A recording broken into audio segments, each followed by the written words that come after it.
What's up, dude? This carnitas recipe is born from an incredible story. It's the story of a man who whittled himself down to literal skin and bones after working in 1 and 2 Michelin-star restaurants for years and years. He then took all that skill, all that knowledge, all that expertise and poured it into one thing: tacos. Today, we should all feel grateful to be schooled by a carnitas master who just happens to also be my older brother, Sean. And as always, there is no time to waste. Now let's go! I first needed to chat with Sean in England from his restaurant Barrio Comida, where he makes these famous carnitas tacos. After getting schooled on the technique and recipe to pull off these amazing tacos, it was finally time to begin. The first item on the agenda for Sean's carnitas recipe is to make the carnitas salt, which is a key ingredient in flavoring this pork. To do this, I'll start by toasting off cinnamon sticks that I broke into little pieces over medium-low heat for 3 to 4 minutes, at which point we'll add our aniseed and toast for another 5 minutes or until everything is nice and fragrant. If you don't have aniseed on hand, you could try star anise, or is it anise? I don't know. Once toasted, just dump out your spices into a mortar and pestle or spice grinder. Let them cool for about 10 minutes before grinding them into a fine powder. All you need to do now is combine some kosher salt with some light brown sugar, followed by your toasted spices. And the last ingredient we need to add is some orange zest. And by the way, this technique you see me using right now to take the zest off this orange, this is the best way to get the zest off of any citrus, lemon, lime, orange, whatever. As you can see, the result does the best job of just taking away that outer layer of zest without getting any of the white bitter underneath. All that's left to do now is give everything a good mix and your carnitas salt is complete. And let me tell you something. The smell of this is haunting, and it's got me super excited to make this recipe. At Sean's restaurant, Barrio Comida, they use pork belly for their carnitas, which usually is not your typical choice. But that's just what he's found works best at his restaurant. You could use shoulder, or you could use butt, or another cut of your choice. You could also go more authentic and get skin on pork belly so you get those multiple textures in every bite. However, I'm just using what my brother uses, so a skin off pork belly that's on the meatier side would be preferred, so not too much fat. All you need to do is cut your pork into rough, fist-sized pieces. The next thing to do is dust them with your carnitas salt, and he does 3% of the weight in salt to meat. So if you're cooking 1,000 grams of pork belly, you'd be using 30 grams of carnitas salt. If you really don't want to weigh them out, just give them a good heavy sprinkling of this seasoning and they will be just fine. Place them into the pot you'll be cooking them in. A large Dutch oven type vessel will work best, and place them in the fridge for 2 hours to sort of cure. Add sliced yellow onions, crushed garlic, and orange juice from the orange that we zested, and of course some good old-fashioned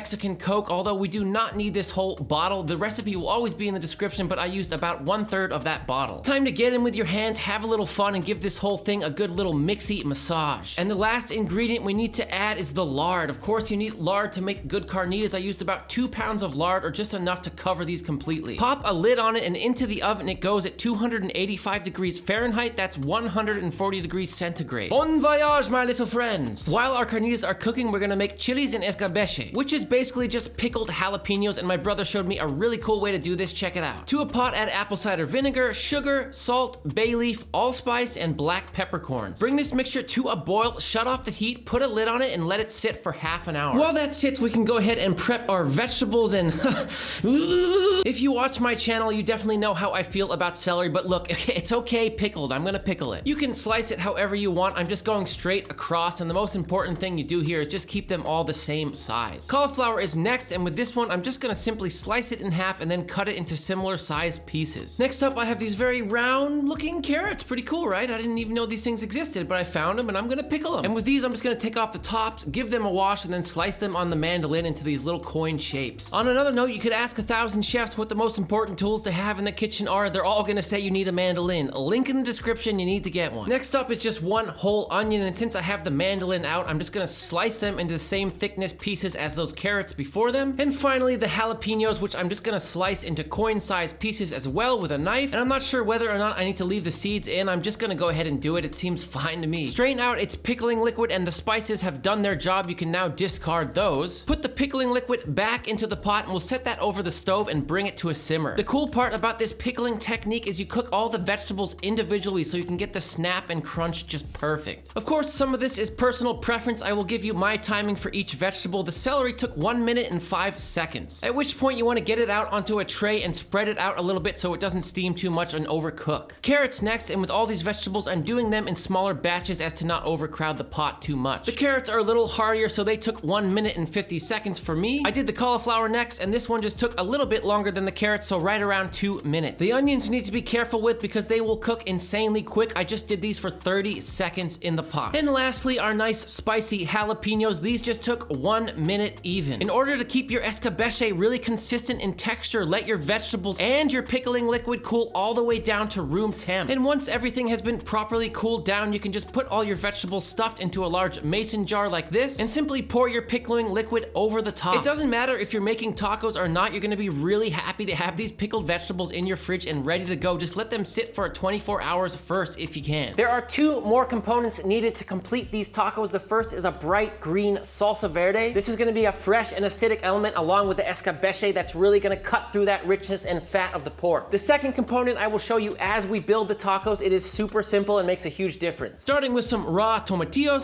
cilantro, garlic, serrano, salt, onion, and Sean said he doesn't want his salsa tasting too limey, so he adds just a little squeeze, if any at all. It really depends on the tomatillo itself. Avocado, which is really gonna thicken up your salsa, and a couple of ice cubes, which really help to keep this whole thing green while you blend it, as these blenders can really heat things up and kill the color. All you need to do now is blend that on high for 1 minute, and boom, your salsa is done. And let me tell you, that is so easy and so delicious. Just get that out into a Tupperware container and pop it into the fridge to chill. At this point, our carnitas have been cooking for 2.5 hours. And what we're looking for is to be able to insert a small metal skewer or a thermometer, as I'm using here, and we're just making sure that it slides in nice and easy, just like butter. Time for phase 2, my friends, which is to turn up the oven to 360 degrees Fahrenheit or 180 degrees Celsius. Pop the lid on and return them back to the oven to keep cooking. At this point, you want to check on them about every 20 minutes. What we're looking for here is this beautiful deep amber color that's going to come out. My pork belly took another 2.5 hours at this higher temp, and you can see it's jiggly and beautiful. The skewer is just poking through it like soft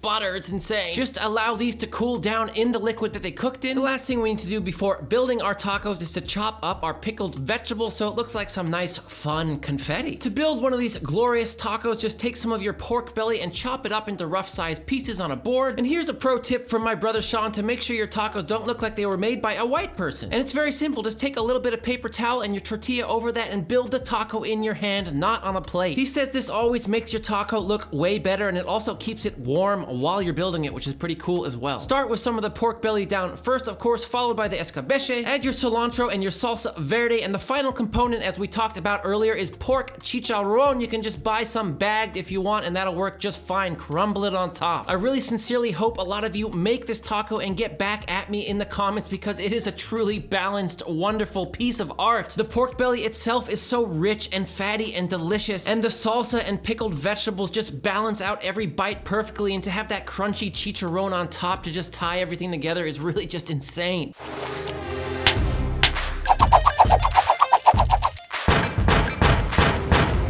My friends, if my content has helped you in any way over the years, please do me this one favor and go follow Barrio Comita's Instagram page. The link will be down in the description. And for the love of God, if you are watching from the UK and you live in Newcastle, you must go visit Durham and try this exceptional Mexican food for yourself. And if you're just watching from anywhere else in the UK, please right now text your friends who live in Newcastle and tell them to go eat at Barrio Comita. None of them will be disappointed. Let's see what this channel can do to blow up a restaurant that truly deserves it.